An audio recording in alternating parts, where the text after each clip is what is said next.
पे बार बार खुजली आना एक बहुत ही इरिटेटिंग और फ्रस्ट्रेटिंग चीज़ हो सकती है। कई बार किसी अंडरलाइन बीमारी की वजह से स्किन में बार बार खुजली आ सकती है। वैसे ही नहीं, एज जैसे जैसे एडवांस हो जाए, जैसे जैसे उम्र बढ़ती जाए, वैसे हमारी स्किन ड्राई होने लगती है।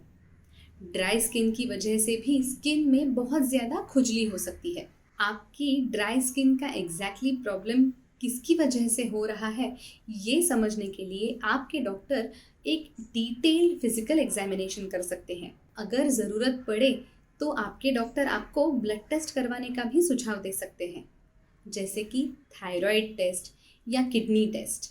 सिवियर केसेस में आपके डॉक्टर आपको बायोप्सी का सुझाव दे सकते हैं, जिससे ये समझ में आए कि स्किन में एग्जैक्टली कोई बड़ी बीमारी तो नहीं।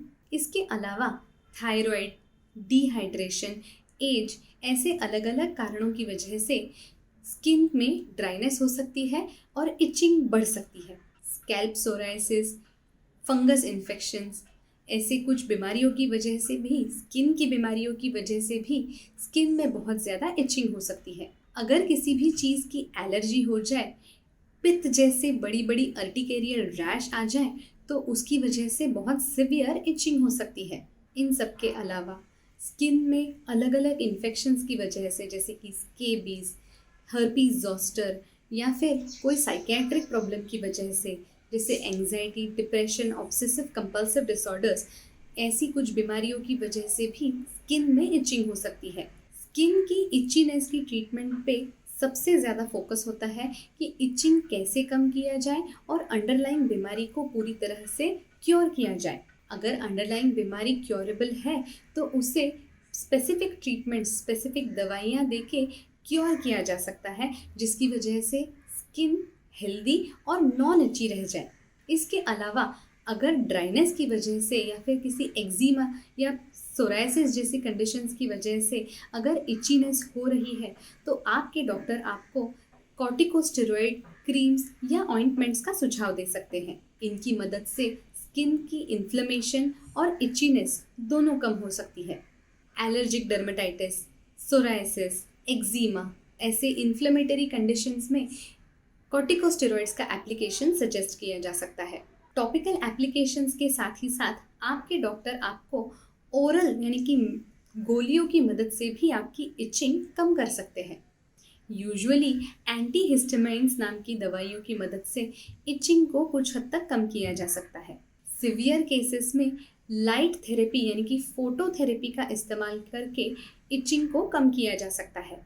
कुछ होम रेमेडीज़ होती हैं जिनकी मदद से इचिंग को कम किया जा सकता है, जैसे कि रेगुलरली मॉइस्चराइज करना। अगर आपकी स्किन ड्राई है तो आपको रेगुलरली हेवी ड्यूटी मॉइस्चराइज़र का इस्तेमाल करके स्किन को हेल्दी रखना चाहिए।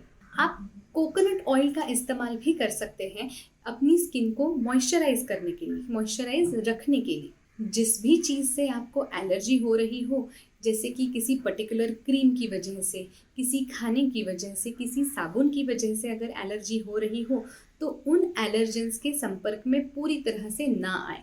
स्ट्रेस, एंजाइटी, डिप्रेशन जैसी कंडीशंस की वजह से भी इची स्किन हो सकती है। ऐसी कंडीशंस को जितना हो सके उतना कंट्रोल में रखें। रेगुलर मेडिटेशन करें, अपना डाइट अच्छा रखें, दिन भर में मिनिमम 3 से 4 लीटर पानी का कंजम्पशन करें। अगर आप पानी का कंजम्पशन अच्छा रखते हैं तो अपनी स्किन ऑटोमेटिकली अपने आप से हेल्दी रह सकती है। पानी के कंजम्पशन की वजह से स्किन में से टॉक्सिन्स बाहर निकल आते हैं, जिसकी वजह से स्किन हेल्दी लगने लगती है, नॉन इची रह जाती है। एप्सम सॉल्ट के बाद से या फिर ओटमील के बाद से ड्राई स्किन को कुछ हद तक रिलीव किया जा सकता है। ऐसे ल्यूकवार्म पानी के बाथ की मदद से इची स्किन भी काफ़ी हद तक सूद की जा सकती है। एक बात बहुत इम्पॉर्टेंट होती है, अगर आपको खुजली आ रही हो तो उसे जितना हो सके उतना नाखूनों से ना खुजलाएं।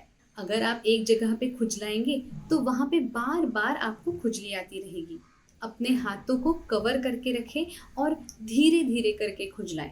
अगर आपको या आपके किसी नज़दीकी इंसान को इची स्किन की तकलीफ हो रही हो तो जल्द से जल्द अपने डॉक्टर से संपर्क करें। अंडरलाइंग कॉज फाइंड आउट करके ये इची स्किन ट्रीट की जा सकती है। ऐसे ही अलग अलग मेडिकल टॉपिक्स के बारे में अगर आपको जानकारी चाहिए हो तो हमारे इस चैनल को जल्द से जल्द सब्सक्राइब करें। तुरंत लाल कलर का बटन दबाएं और हमारे इस चैनल को सब्सक्राइब करें। Thank you.